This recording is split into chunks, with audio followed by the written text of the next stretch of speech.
사랑이 많으신 하나님 아버지 감사합니다. 오늘도 하나님의 말씀 앞에 스가랴 말씀 앞에 우리를 서게 하시니 감사드립니다.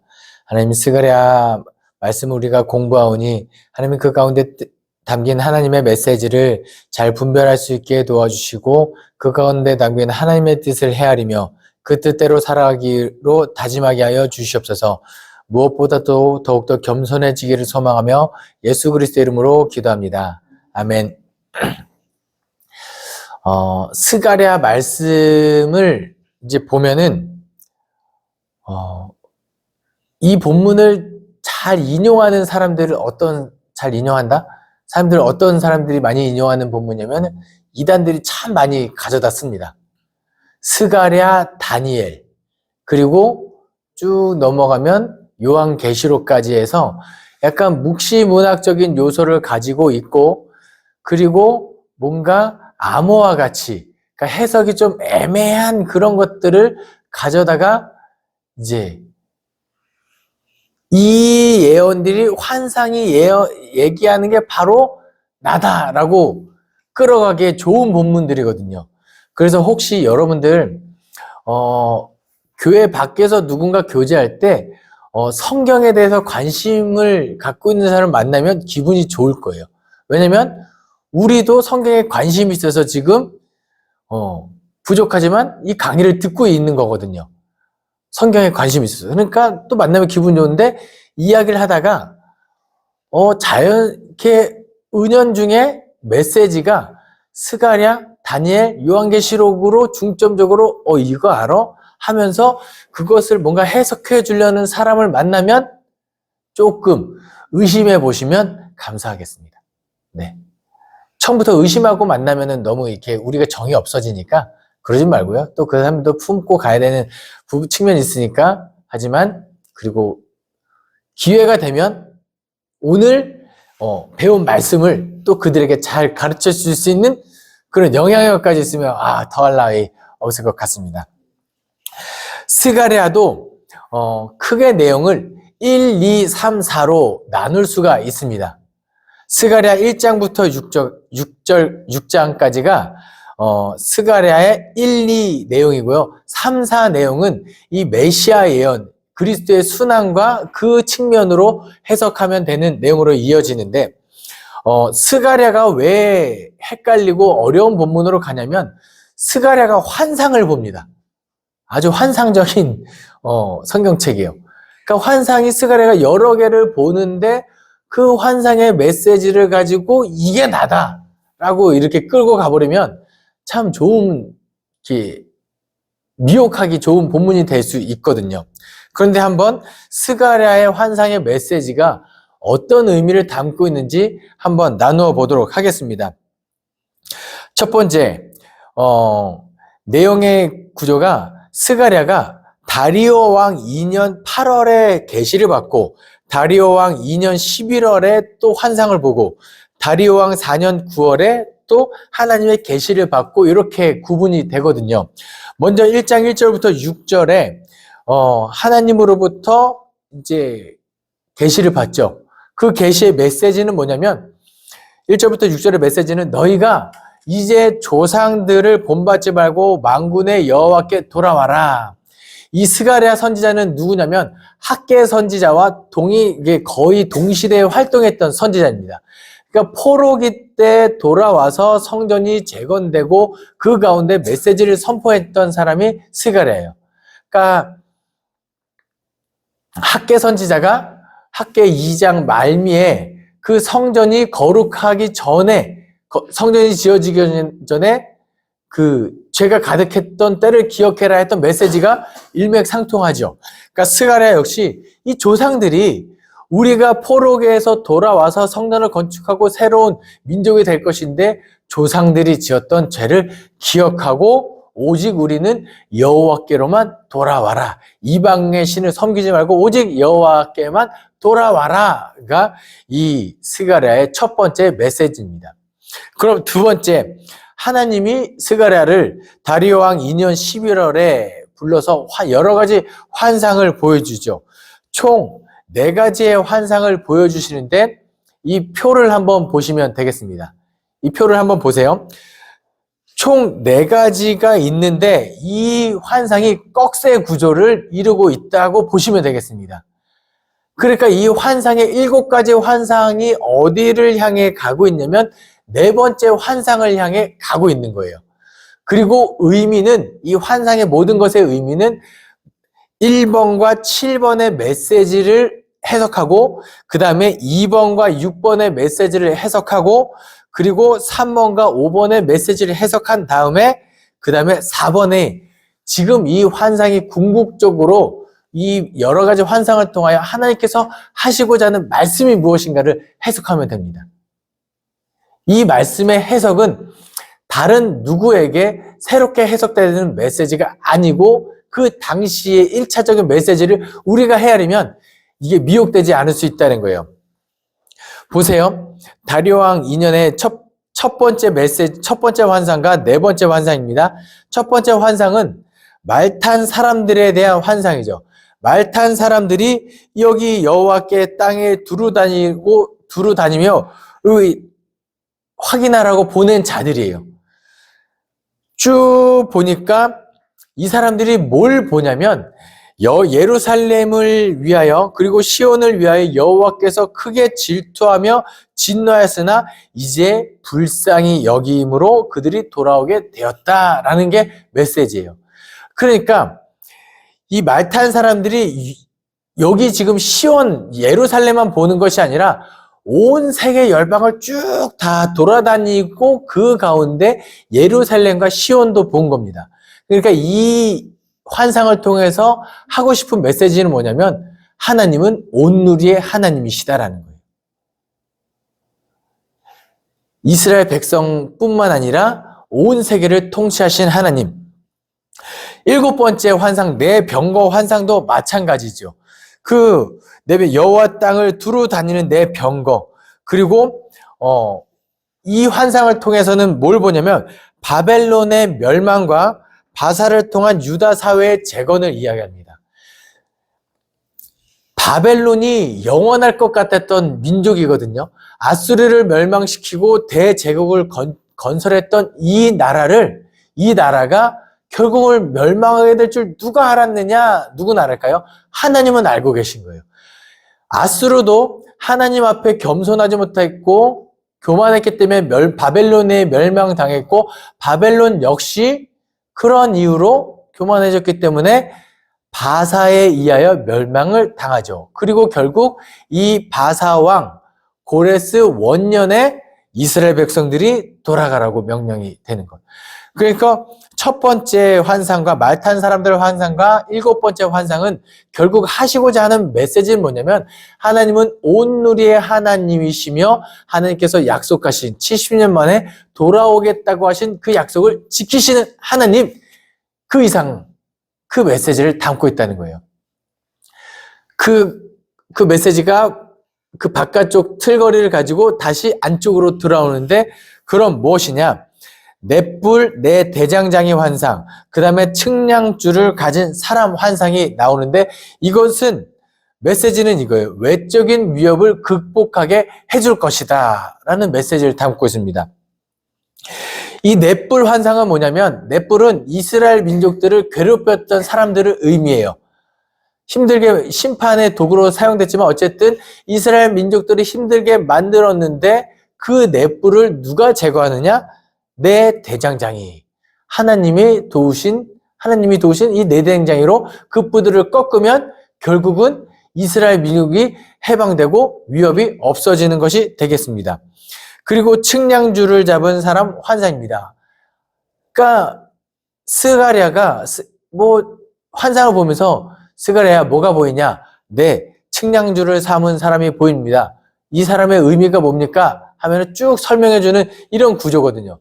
측량줄을 잡은 사람은 뭐냐면 이 측량줄인 거예요. 줄자를 가지고 여기저기를 재죠. 근데 측량줄이 어마어마하게 큽니다. 얼만큼 크냐면 성전의 규모를 잴 정도로 큰 거예요. 그건 무엇이냐면 결국 성전도 짓고 너희로 하여금 성벽도 짓게 할 것이다. 그것을 재단하는, 그것을 설계하는 사람이 가진 측량줄이라고 보시면 되겠습니다. 그러니까 즉, 이 성전과 성벽이 온전하게 건축되면 이 외적인 위협으로부터 너희를 지킬 수 있게 될 것이다. 그러니까 외적인 위협으로부터 벗어나게 해줄 거다라는 의미를 가진 것이 넷불 네 대장장이 그리고 측량줄을 잡은 사람에 대한 환상입니다. 그리고 5번과 6번의 환상을 보시면 첫 번째는 날아가는 두루마리 환상과 그 다음에 에바 안의 여인이겠죠. 그러니까 날아가는 두루마리는 뭐냐면 율법에 근거한 하나님의 심판입니다. 무엇이 회복됐냐면 율법이 회복되는 거예요. 요시야 왕 때 종교개혁이 어떻게 이루어졌냐면 성전을 고치다가 율법서를 발견했고 요시야 왕이 이 율법의 말씀에 대해서 묻습니다. 사람들이 이 율법을 해석해 줄 때 요시야 왕이 뭐라 그러냐면 우리 조상들이 이 율법의 말씀대로 지키지 않았고 이 율법을 행하지 않았기 때문에 악이 가득하여 심판을 당했다. 그래서 이 율법대로 우리가 돌아가 보자. 그러니까 하나님의 율법에 근거한 하나님의 심판이 이 율법이 다시 회복되고 세워질 것이다. 내적인 정화 과정인 거죠. 그러니까 이 율법을 지키지 않으면 이 내적으로 골마 터지고 하나님의 진노가 하는데 이 율법이 회복되는 것으로 내적인 위협이 극복되는 거죠. 에바 안의 여인은 뭐냐면 에바 뭐가 보이냐 물었을 때 에바 속에 여인이 있는 것이 보입니다. 이 의미가 뭡니까? 물으니까 에바 속의 여인은 악을 의미한다라고 해요. 그리고 이 악한 여인이 저 신할 땅 어디 평지로 옮겨지게 될 거다라는 환상을 본 거예요. 그러니까 뭐죠? 지금 우리 안에 있는 악이 지금 외부로 옮겨지는 그것을 의미하는 환상인 거예요. 그러니까 내적으로 이제 우리가 회개하고 돌이키고 하나님 앞에 거룩하게 되는 모습을 내적인 위협을 극복하는 환상을 보여주고 있는 것. 날아가는 두루마리와 에바 안의 환상은 이 내적인 회개 이런 것을 의미한다고 보시면 되겠습니다. 그럼 궁극적인 환상은 뭘까요? 여호수아와 스룹바벨에 관한 환상인데요. 뭐냐면 등잔대와 두 감람나무를 보여줍니다. 하나님 이게 뭐가 보이느냐? 네, 두 등잔대와 두 감람나무가 보입니다. 이 등잔대는 뭐냐면 여호와의 지성소로 들어가서 성소 안에 있던 성소를 밝히던 그 등잔대거든요. 여호와의 임재를 사모하고 여호와의 빛이 온누리에 비치는 것을 의미하는 그 등잔대인 거죠. 그리고 감람나무는 뭐냐면 여호와의 영원성을 상징하는 나무입니다. 저도 오늘 이 강의를 준비하면서 아는 건데요. 감람나무가 한번 심기어지고 큰 이변이 없는 한 잘 가꾸면 1000년 이상을 갈 수 있는 나무가 감람나무라고 합니다. 그러니까 뭐가 보이냐? 감람나무가 보입니다. 여호와의 영원성을 상징하는. 그리고 결국은 이 두 감람나무가 감람류, 올리브 오일, 기름 부음 받을 때 쓰이는 그거거든요. 기름 부음 받은 두 사람, 여호수아와 스룹바벨을 이 하나님께서 새 시대에 세울 것이다. 이게 스룹바벨의 성전을 세울 것이다. 이게 우리 교회에서 스룹바벨이 평지가 되리라 하는 찬양도 우리가 불렀었고요. 그리고 여호와의 능력으로 성전을 건축하게 될 것이다. 그리고 스룹바벨이 또 다림줄을 잡는 환상을 보여주는데 이건 뭐냐면 스룹바벨이 공의로운 사람이고 여호와의 공의와 정의가 온전히 회복될 것이다. 새 시대가 되면 이런 사람들을 내가 세울 것이고 이런 사람들과 함께 일할 것이다 라는 환상을 보여주는 거죠. 여기까지 7가지 환상의 메시지를 들으니까 이제 뭔가 조금은 명확해지는 것 같습니다. 그러니까 이 환상의 내용들이 먼 훗날 이 요한계시록을 사용하는 사람들도 좀 인용하기에도 좋은 본문이기도 하죠. 하지만 1차 해석되기 이전에 1차적인 메시지를 알면 우리는 더 이상 미혹되지 않을 수 있다라는 겁니다. 바라옵기는 이 새 시대의 환상적인 지도자들 하나님 앞에 정의롭고 공의롭고 거룩한 그리스도인 저와 여러분 되기를 간절히 소망합니다. 그리고 스가랴의 두 번째 메시지, 이 7장과 8장이죠. 하나님께서 다리오 왕 4년 9월에 나타나서 이야기합니다. 금식에 관하여 이야기를 하거든요. 그러니까 원래 전통적으로 5월 달인가 이때 다섯째 달과 일곱째 달에는 금식을 하는 전통이 있습니다. 7장 4절과 5절입니다. 만군의 여호와의 말씀이 내게 임하여 이르시되 온 땅의 백성과 제사장들에게 이르라. 너희가 70년 동안 다섯째 달과 일곱째 달에 금식하고 애통하였거니와 그 금식이 나를 위하여 한 것이냐? 물음표로 끝나요. 그렇죠? 묻는 겁니다. 너희들이 지금 70년 동안 다섯째 달과 일곱째 달에 금식을 했는데 그 금식이 과연 나를 위하여 한 것이냐? 어감이 좀 느껴지십니까? 아니라는 거죠. 하나님께서 이렇게 질문하실 때는 아니라는 거예요. 왜 아니냐? 그거 나를 위한 거 아니다. 왜냐하면 7장의 그 이후에 쭉 메시지를 보면 너희는 진실한 재판도 하지 아니하였고 인애와 긍휼도 없었고 과부와 고아와 나그네를 선대하지 아니하였고 서로 해하지 말라는 명령을 지키지 아니하였으므로 너희가 아무리 금식해도 그 금식은 나를 위하여 한 금식이 아니고 하나만하다. 이거 7장의 메시지입니다. 이 메시지를 우리 삶에 적용시키면 우리 정말 예배 열심히 나와서 새벽기도 나오고 수요 사경에 금요 성령 집회 주일 1, 2, 3부 찬양 예배 다 나오는데요. 구역 예배까지 다 나오는데요. 하나님께서 우리에게 묻습니다. 그 예배가 나를 위한 예배냐? 라고 했을 때 당연하죠. 라고 대답할 수 있었으면 좋겠습니다. 우리 예배가 온전히 하나님께 영광 돌리기 위하여 하나님을 기쁘시게 하기 위한 예배가 되었으면 좋겠습니다. 그러자 8장에 넘어가서 하나님께서 뭐라고 말씀하시냐면 여호와께서 분명히 너희가 인애가 없어서 정의가 없어서 심판하였으나 여호와께서 질투하여 진노했으나 예루살렘을 회복시키실 것이다. 그리고 공의와 정의도 회복시키실 것이다. 진실한 재판이 이루어지고 인애와 긍휼이 회복되고 과부와 고아와 이 소외된 자들을 내가 회복시킬 것이다. 그렇게 되면 그때 하는 금식은 온전한 금식이 될 것이다. 해서 19절과 20절입니다. 만군의 여호와가 이같이 말하노라. 넷째 달 금식과 다섯째 달의 금식과 일곱째 달의 금식과 열째 달의 금식이 변하여 유다 족속에게 기쁨과 즐거움과 희락의 절기들이 되리니 오직 너희는 진리와 화평을 사랑할지니라. 만군의 여호와가 이같이 이르노라. 다시 여러 백성과 많은 성읍의 주민이 올 것이니라. 아멘. 회복을 약속하시는 여호와의 말씀이 이 스가랴에 잘 기록되어 있습니다. 행위도 분명 중요하지만 우리가 외식하는 자가 되지는 않았으면 좋겠습니다. 스가랴 9장과 10장 내용인데요. 스가랴 9장부터 11장까지는 스가랴가 하고자 하는 세 번째 큰 메시지를 담고 있습니다. 뭐냐면 참 목자가 누구고 거짓 목자가 누구인가에 대한 메시지입니다.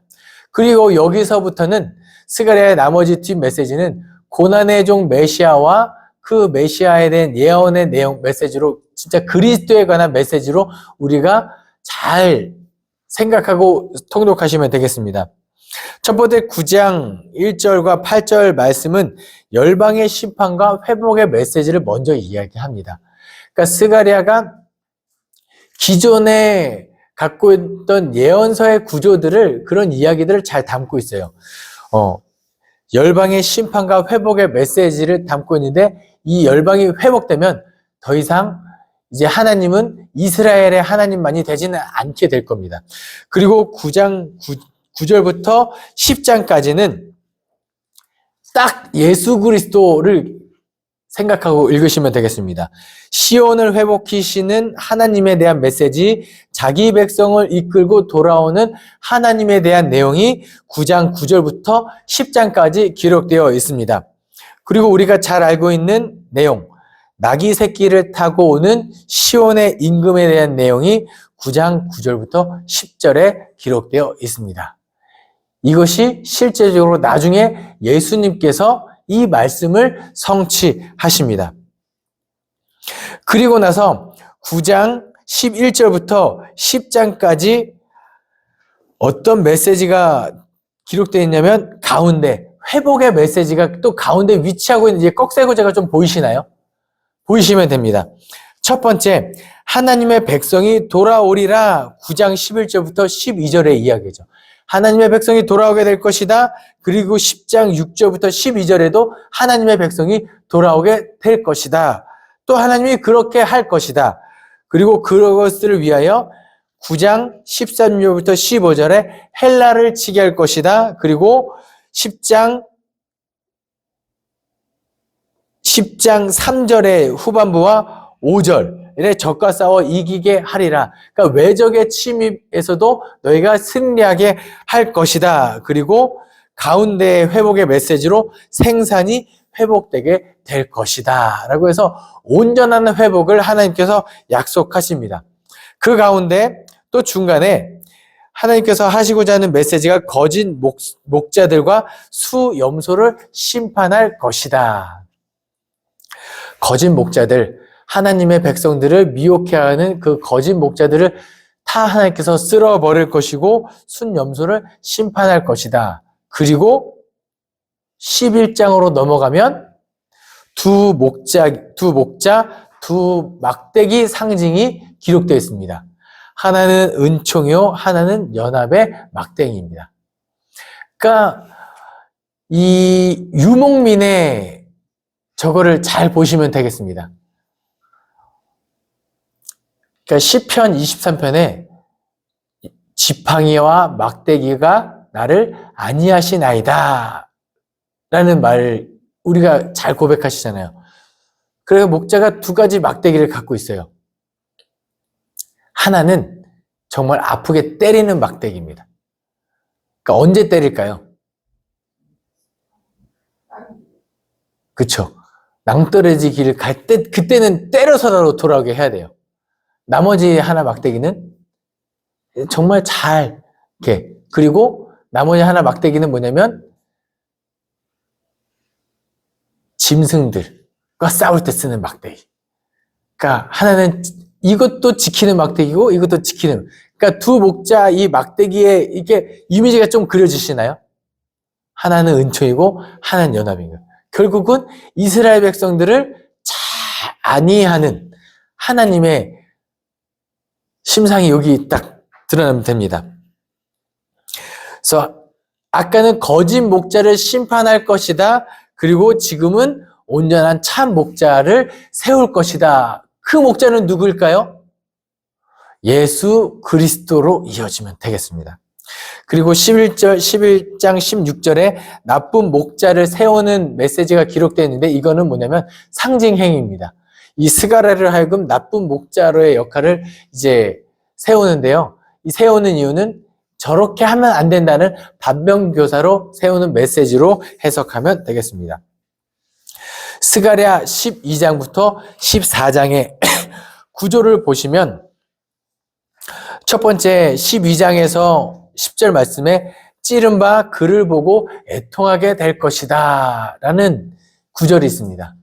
이 독자를 이게 하나님 예수 그리스도께서 창에 찔려 되었을 때 이제 우리가 지금 애통하게 될 것이다 그런 거거든요. 고난의 종 메시아를 기억하시면 되겠습니다. 그런데 그것을 요한복음 19장 30절에서 그 구절을 잘 인용하고 있습니다. 그리고 13장에 보면 백성을 정화하는 그런 메시지가 담겨져 있습니다. 그런데 보세요.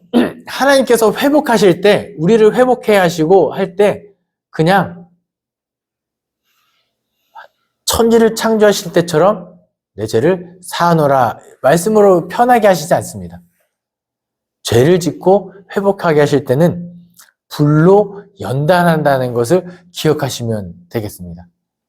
우리가 악을 범하였으면 그 악에 대한 대가는 반드시 치르게 될 겁니다. 우리가 의롭다 칭함을 받는 것은 죄가 없어서가 아니에요. 죄가 있지만 예수 그리스도의 보혈로 우리를 덮어줬기 때문에 우리가 의롭다 칭함을 받는 것이지 우리의 죄가 없어지는 것이 아니에요. 그리고 우리가 이 죄가 계속 우리의 발목을 잡을 것인데 이 죄로부터 우리가 온전히 거룩해지려고 할 때는 불연단, 풀무불 연단이 필요하다는 그렇게 힘든 상황이 우리에게 주어진다는 것을 기억하시면 되겠습니다. 그렇게 13장을 읽으시면 되겠어요. 그리고 14장에서는 정말 보편적인 예언서 구조가 있습니다. 하나님께서 유다를 심판하시죠. 유다를 심판하시는 것은 이방인의 손으로 심판하십니다. 그리고 이 열방을 심판하는 것이 곧 유다의 구원이 되겠고 마지막에 이방의 순례 메시지, 이방인들도 다 순례자가 되어서 우리에게 돌아오게 될 것이다. 온전한 회복. 이스라엘도 심판하고 열방도 심판하지만 이 모든 것이 유다의 회복과 열방의 회복까지 이어지는 하나님의 온전한 회복의 메시지가 14장에 잘 담겨져 있다는 것을 기억하시면 되겠습니다. 기도하겠습니다. 사랑이 많으신 하나님 아버지 감사합니다. 오늘도 스가랴 말씀을 통하여 하나님의 뜻을 깨달았사오니 우리가 이 말씀을 잘 알고 분별하는 그리스도인 되게 도와주시옵소서. 우리를 미혹해하는 많은 무리들에게 하나님의 뜻을 온전히 전할 수 있는 그리스도인 되게 도와주시고 하나님의 뜻대로 온전히 살아가는 그리스도인 되게 하여 주시옵소서. 감사드리며 예수 그리스도의 이름으로 기도합니다. 아멘.